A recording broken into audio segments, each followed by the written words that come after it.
ஓ முருகா, வெற்றிவேல் முருகா. வேலுண்டு வினையில்லை, மயிலுண்டு பயமில்லை. ஏன் அன்பு தங்கமே, உன்னுடைய துணை உன் மீது எந்த அளவிற்கு அன்பு வைத்துள்ளார் என்பதை உனக்கு தெரிந்தும் நீ அவரை விட்டு இப்பொழுது பிரிந்திருக்கின்றாய். எதற்காக இப்படியெல்லாம் செய்கின்றாய் என்ற கேள்வி என்னிலிருந்து உனக்கு எழாது. ஏனென்றால் அவர் தவறு புரிந்துவிட்டார்.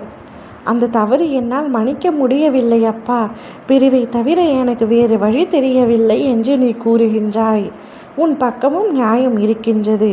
அவருடைய பக்கத்தில் இருந்து எந்த நியாயமும் இல்லை என்றாலும் இப்பொழுது செய்த தவறை அவர் உணர்ந்து விட்டார். செய்த தவறை உணர்ந்து உன்னிடம் மனதார வந்து மன்னிப்பு கேட்டு விட்டார். உன்னிடம் மண்டியிட்டு கெஞ்சி பார்த்து விட்டார். ஆனாலும் இன்று வரை உன் மனம் இறங்கவில்லை. இன்று உன் துணை மனநோயாளியாகவே மாறிவிட்டார். உன்னை நினைத்து அனுதினமும் புலம்பிக் கொண்டிருக்கின்றார். யாரிடம் சொல்லி என்னுடைய வேதனைகளை கொட்டி தீர்ப்பது என்று தெரியாமல் தவித்து கொண்டிருக்கின்றேன் என்று புலம்புகின்றார். என்னுடைய துணியை பிரிந்து என்னால் இருக்கவே முடியவில்லை. என்னுடைய வாழ்க்கை இவ்வளவு வழிகளை தரும் என்று நான் சற்றும் நினைக்கவில்லை என்று கூறுகின்றார்.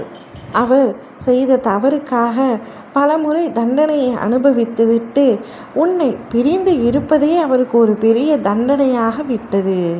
அவர் மனதார உன்னை நேசிக்கின்றார். உன்னுடன் சேர்ந்து வாழ வேண்டும், இனி எந்த ஒரு தவறும் இழைக்காமல் நிம்மதியாக இருக்க வேண்டும் என்று நினைத்து கொண்டிருக்கின்றார். ஆனால் அவரை ஏற்றும் மனப்பக்குவம் உன்னிடத்தில் இல்லை. உனக்கு அவரை சரி ஏற்றுக்கொள்ளலாம் என்று ஒரு பக்கம் தோன்றினாலும் அவர் செய்த தவறு தான் கண்முன் வருகின்றது. மீண்டும் குத்தி காட்டி பேசிவிடுவேன் என்ற பயமும் உனக்குள் இருக்கின்றது. அனைத்தும் சரிதான் தங்கமே. ஆனால் அவருக்கும் உன்னை விட்டால் வேறு யாரும் இல்லை. ஒருவரின் பேச்சை கேட்டு இப்பொழுது அவர் மனநோயாளியாகவே மாறிவிட்டார். புலம்பல் அதிகமாகிவிட்டது.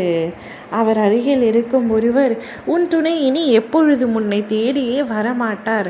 அவர் வேறு திருமணம் செய்து கொள்ளப் போகின்றார் என்று அவரிடம் இல்லாததையும் பொல்லாததையும் கூறிக்கொண்டிருக்கின்றார். அதை கேட்டு கோபத்தின் உச்சிக்கும் ஆத்திரத்தின் உச்சிக்கும் அதே அளவிற்கு பாசத்தின் உச்சிக்கும் சென்று அவரால் என்ன செய்வது என்று தெரியாமல் நிலை தெரியாமல் தடுமாறி கொண்டிருக்கின்றார். அழுது புலம்பிக் கொண்டிருக்கின்றார். ஒரு மனநோயாளியைப் போல் நடந்து கொண்டிருக்கின்றார். இவ்வளவு வலிகளையும் அன்பையும் அவர் மனதில் சுமந்து கொண்டிருக்கின்றார். அவை அனைத்தும் உனக்காகத்தான் தங்கமே. உன் மீது அவர் வைத்திருக்கும் அன்பு எல்லையற்றது. அவர் உன்னை எந்த அளவுக்கு நேசிக்கின்றார் என்று உனக்கே நன்றாக தெரியும். ஒரு சிறிய விஷயத்தை வைத்துக்கொண்டு நீ எந்த அளவிற்கு அவரை வெறுக்க காரணம் வேண்டாம். அவரை மனதார ஏற்றுக்கொள். அவர் உன்னை விட்டு எங்கும் செல்ல மாட்டார். அவருக்கு உன்னை தவிர வேறு யாரும் உலகம் கிடையாது. ஒரு சிறிய தவறுக்காக வாழ்க்கையை இழந்து விடாதே. அவரை ஏற்று சந்தோஷமாக வாழ முயற்சி செய். ஓ முருகா, வெற்றிவேல் முருகா.